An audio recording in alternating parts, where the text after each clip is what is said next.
Le spectacle continue les amis, aujourd'hui nous sommes le 8 juin 2023, il est 9 h et vous le voyez, le Bitcoin est toujours dans une sorte de range entre 26 000 et 27 500 $. Pas de reprise de hausse, pas de continuation de la baisse pour le moment, on est toujours globalement en tendance latérale avec des feintes à la hausse, vous le voyez ici, et des feintes à la baisse, vous le voyez ici. Pour le moment, pas de réelle tendance en vue journée. On est vraiment en tendance latérale, même si, on le voit en vue semaine, pour le moment, on fait des plus bas et des plus hauts de plus en plus bas, et que par conséquent, pour le moment, on est plutôt toujours dans une tendance baissière. Effectivement, je vous rappelle, il n'y a pas si longtemps, on était à 31 000 $, et aujourd'hui, on est à 26 500 $. Je vous propose aujourd'hui de faire un point sur les marchés, sur le Nasdaq, sur le dollar, sur S&P 500, sur l'or, sur Ethereum, sur BNB, sur NIR Protocol, Litecoin et tout le reste, bien entendu, ainsi que sur l'agenda économique. Et je propose d'ailleurs de commencer par cet agenda économique, et par le rappel, bien entendu, n'oubliez pas de liker la vidéo, de vous abonner, et de mettre également un petit commentaire pour le référencement, de nous rejoindre également sur Telegram et sur Discord pour les sondages et les analyses quotidiennes. Je vous rappelle également, toutes les vidéos formations que je réalise sont disponibles directement dans la description de la vidéo, donc n'hésitez pas à aller les voir si ce n'est pas déjà fait. Je vous rappelle, il y a une petite vidéo formation qui vient de tomber le 4 juin. Apprenez le swing trading sur le Bitcoin, la meilleure stratégie pour les débutants. Si vous ne l'avez pas déjà vu, allez la voir, ça fait extrêmement plaisir. J'ai eu d'excellents retours, il n'y a eu que 3500 vues. À mon avis, c'est la vidéo que vous devez voir. Si vous ne l'avez pas déjà vue, c'est la vidéo, à mon avis, du semestre, hein, tout simplement. Donc c'est parti, on commence par l'agenda économique. Agenda économique, vous le voyez, on est le 8 juin. Les inscriptions hebdomadaires aux allocations chômage aux États-Unis à 14 h 30. C'est le seul indice qui va tomber. Ça pourrait faire bouger les cours. Oui, légèrement, mais en réalité, c'est une news qui tombe chaque semaine. C'est plutôt la semaine prochaine où ça va bouger, le 14 juin. Avec la décision de politique monétaire de la Fed, les taux d'intérêt directeurs de la Fed et la conférence de presse de la Fed. C'est la totale.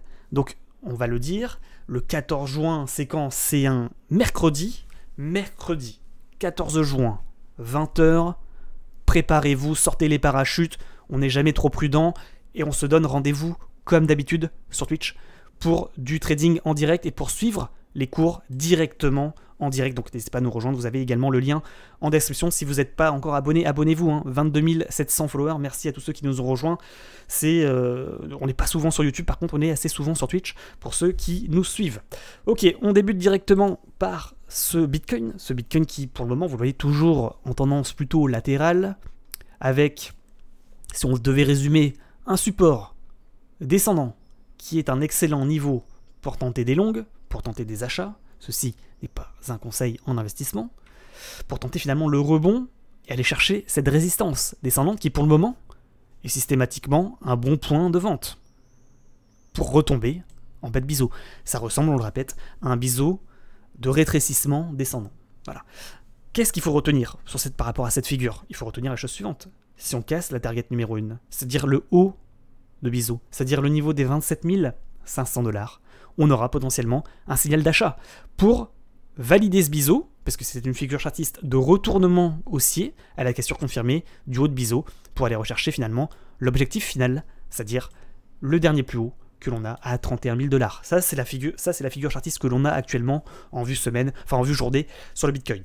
Voilà, premier point. Deuxième point, vous vous rappelez, hein, épaule, tête, épaule. Ligne de coup. À quoi correspond cette ligne de coup? Bah, au haut de biseau, c'est magique. Également ce range en vue journée sur lequel on a rebondi hier à 27 500 $. Qu'est-ce que ça veut dire? Ça veut dire que c'est le haut de range, c'est le point pivot, c'est la target. Voilà, donc ça, c'est le niveau de breakout, c'est le niveau à casser aux environs des 27 500 $. À un moment donné, on disait les 28 000, effectivement, c'est entre 27 500 et 28 000 qu'on a finalement cette grosse zone de résistance qu'il faut réussir à casser sur le Bitcoin pour reprendre une hausse en vue journée, potentiellement, avec une cassure de biseau par le haut. Ça serait un excellent signal qui serait envoyé au marché. Pour le moment, pas de force acheteuse, on n'a pas réussi en réalité à reprendre, les longues n'ont pas réussi à reprendre la main. Pour le moment, on est toujours globalement en tendance latérale, vous voyez, dans une sorte de range, hein, à plus court terme, entre les 27 500, niveau de breakout, et ce niveau des 26 300 $, niveau de bas de range. On voit que si on casse ce niveau, qu'est-ce qui va se passer? Boum, on va retomber sur la target numéro 2. Et d'ailleurs, je pense qu'on va faire un petit sondage sur Twitter comme d'habitude. Target 1, target 2, Faites vos votes, hein, tout simplement. Est-ce que ce niveau de support va rebondir pour aller rechercher à nouveau la target 1 et tenter à nouveau le breakout dans les heures et dans les jours à venir? Ou est-ce qu'au contraire, on va encore s'effondrer, il n'y aura pas de force acheteuse, et on va retomber sur la target 2? On va faire un petit vote, bien entendu, sur Twitter. J'espère avoir été extrêmement clair par rapport au Bitcoin. Peut-être une vue plus macro, je vous propose, pour terminer par rapport au Bitcoin, en vue semaine. Une semaine plutôt intéressante, hein. On va peut-être cacher les tracés chartistes et regarder la chose suivante. Premier bottom, rounding bottom, deuxième bottom, ligne de coup, mèche, mèche, mèche, mèche. Voilà, regardez ce niveau. C'est magique. C'est la ligne de coup du rounding bottom qu'on avait sur le Bitcoin, et ben on a rebondi dessus. On est allé situer à 25 300 $. Ça, c'est une petite info que je vous donne. C'est le niveau d'intérêt, hein, par rapport à ceux qui voudraient buy the dip. C'est le niveau, à mon avis, intéressant. Par contre, on voit, hein, que si on casse ce niveau, on risque de dip. On le voit d'ailleurs avec les bandes de Bollinger. Bande centrale de Bollinger qui, pour le moment, sert de support mobile. Hein, la moyenne mobile, la moyenne des 20 dernières semaines, la moyenne des prix des 20 dernières semaines. Et on voit que si on casse le dernier plus bas, on réintègre le rounding, et potentiellement on pourrait aller chercher la bande basse de Bollinger. Et là, ça commencera à chauffer parce que le niveau il est situé aux environs des 21 000 $. On voit également avec cette vue, tac, on va vous regarder en vue journée, bande de Bollinger, on s'en fiche un petit peu, trendline long terme, tac, tac, vous le voyez ici, on la suit, on la suit, on la suit, on voit quoi? On voit tout simplement que si ce niveau ici casse, il y a de fortes probabilités qu'on retrace la hausse, hein, pour aller rechercher la trendline long terme, aux environs des 21 000 $. Ça, c'est pour le scénario pessimiste. Maintenant, on va parler du scénario optimiste, évidemment. Scénario optimiste, c'est quoi? C'est on arrive à casser ce biseau par le haut. Sur pullback, on va chercher l'objectif, dernier plus haut, qui correspond à la bande haute de Bollinger en vue semaine. D'ailleurs, on va le voir, tac, tac, tac. Vous voyez, target haute. Ok, mais on arrive finalement pas forcément à faire... Parce que là, en fait, le risque, c'est quoi? C'est que même si on arrive à casser le biseau par le haut, qu'on s'entende bien, tac, on aille chercher un double bottom. Double top, pardon. Tac, tac, tac.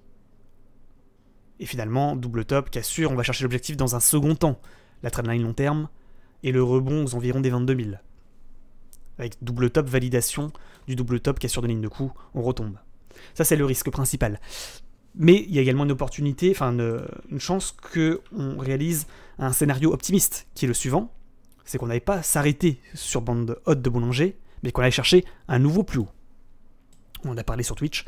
Et nouveau plus haut, la target, elle sera où? Elle sera aux environs des 38 000 $, parce que ça correspond à la résistance ascendante. On l'a vu dans la vidéo formation, la dernière vidéo formation. Donc tout simplement, des gros objectifs long terme, on va dire, pour ceux qui voudraient spéculer sur de longues périodes. C'est soit on rebondit ici, finalement, et on va chercher cette résistance ascendante long terme aux environs des 38 000, avec un rallye. On va chercher l'objectif du biseau, on reconsolide, on refait un rallye, on va chercher l'objectif. Possibilité à ne pas négliger, hein, c'est ce qu'il a fait par 2 reprises. Et scénario bearish, pessimiste, qui est de dire, ce support ne tiendra pas. Cette ligne de coup de rounding, on va la réintégrer. Et le Bitcoin va retomber sur la trendline long terme. Et sur l'ancienne ligne de coup de rounding, aux environs des 21 500, 22 000 $. C'est clair, hein, c'est net. Il n'y a que 2 gros objectifs, 3 gros objectifs sur de la vue macro. 22 000, le dernier plus haut à 31 000, et l'objectif ultra bull aux environs des 38 000. Ouais, on a pris du temps sur le Bitcoin, mais au moins comme ça, je pense qu'on est complet sur les niveaux. Au niveau du Nasdaq, qui se fait pour le moment un petit peu rejeter, malmené, mais néanmoins qui a mis une belle hausse, hein, quand même depuis début d'année. Le début d'année, il a pris quand même, il faut le dire, 37%. Hein. Et là, à un moment donné, il se fait un petit peu rejeter, on est un petit peu dans le mal, et c'est ça qui m'inquiète un petit peu, de dire tout simplement, si le Nasdaq dump, il va entraîner le Bitcoin, il va entraîner les cryptos, et vous allez avoir du rouge partout pendant quelques semaines. Ça, c'est effectivement le risque. Pour le moment, il pourrait retomber, hein, sur ligne de coup de son ancien rounding aux environs des 13 700 points. Donc attention, attention tout simplement, le Nasdaq un petit peu haut perché, et plus on est haut, plus il y a un risque de chute important, hein, bien entendu. Sur le dollar qui n'a pas encore cassé sa trendline descendante, qui n'a pas encore validé son double bottom, qui est toujours sur le niveau pivot, soit de rejet pour retomber sur le bas de triangle, et reprendre potentiellement la baisse, soit de cassure pour aller chercher la ligne de coup du double bottom pour reprendre la hausse. Pour le moment, on est toujours sur un niveau d'intérêt et pas de réelle décision du marché.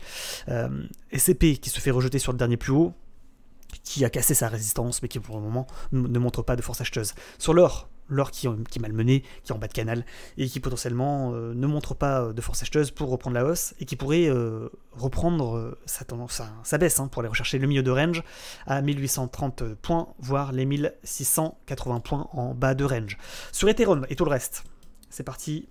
Ethereum, trendline descendante, latéralisation, pas de reprise de baisse, tant qu'on n'a pas réintégré ce support descendant, qui est un bon niveau pour tenter des buys, mais pour le moment, pas de force acheteuse, il est toujours en tendance latérale, entre 1780 $ et les 1916 $.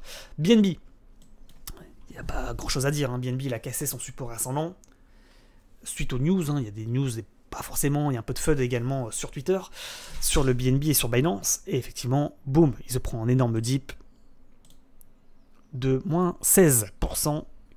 Le support situé à 258 $, tiens bien. Prochain niveau de support aux environs des 240 $, si le support ne devait pas tenir. XRP, rejet sur résistance d'un magnifique rounding. Tac, on martèle. Quand on va le casser, ça sera intéressant pour aller rechercher soit cette résistance que l'on voit ici. Tac, tac. Aux environs des 0,59, et si ce niveau est breakout, objectif les 0,7. Si par contre on n'arrive pas à casser ce niveau et qu'on se fait rejeter, forte probabilité quand même qu'on retombe sur le niveau à 0,41. Sur Dog bas de range, support descendant, pour le moment ça tient bien aux environs des 0,067, niveau de support, si on rebondit, objectif milieu de range à 0,08 ou haut de range à 0,096 à Cardano. Il casse son support, il va rechercher le dernier plus bas, qui est situé à peu près ici, aux environs des 0,314. Matic, il casse son support, il retombe également sur le dernier plus bas.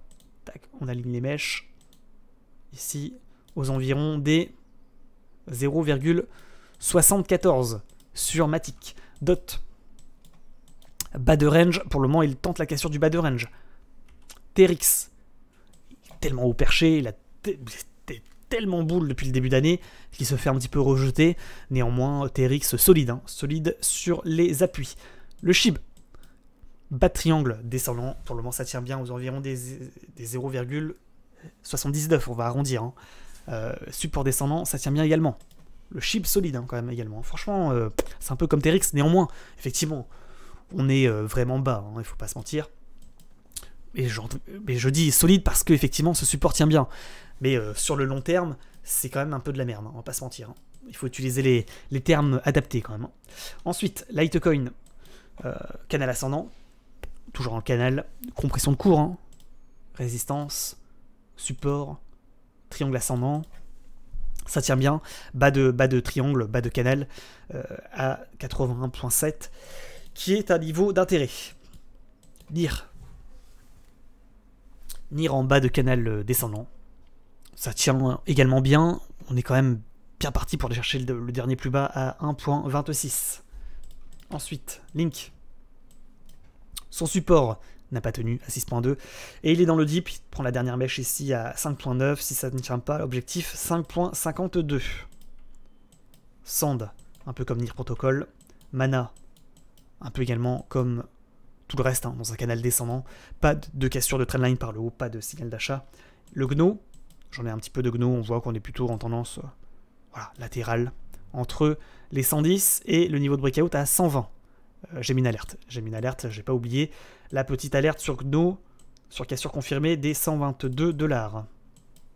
Siacoin. Bon, après le reste, c'est pas forcément très intéressant. 14 minutes, les amis, de vidéo. J'espère que cette petite vidéo d'analyse technique, je perds ma voix, d'analyse technique vous a plu. N'oubliez pas quand même de nous rejoindre sur Twitch. Le rendez-vous est donné, effectivement, ce mercredi 14 juin à 20 h pour suivre la décision de politique monétaire de la Fed. Je vous rappelle également, bien entendu, Vous avez toutes les vidéos formations sur le trading directement dans la description. Si vous n'avez pas encore vu toutes ces vidéos, allez les voir avec la playlist complète des vidéos formations qui ont été réalisées. Également le code bonus Calistas pour avoir moins 10% sur vos frais de trading. Si vous n'êtes pas encore inscrit sur les plateformes, n'hésitez pas à utiliser ce petit code. C'est tout pour moi. Je vous souhaite une excellente journée et je vous dis à très bientôt. N'oubliez pas quand même de nous rejoindre sur Telegram et sur Discord pour le chat d'entraide sur le trading et les sondages et les analyses quotidiennes. Bonne journée à tous, à très bientôt. Ciao ciao.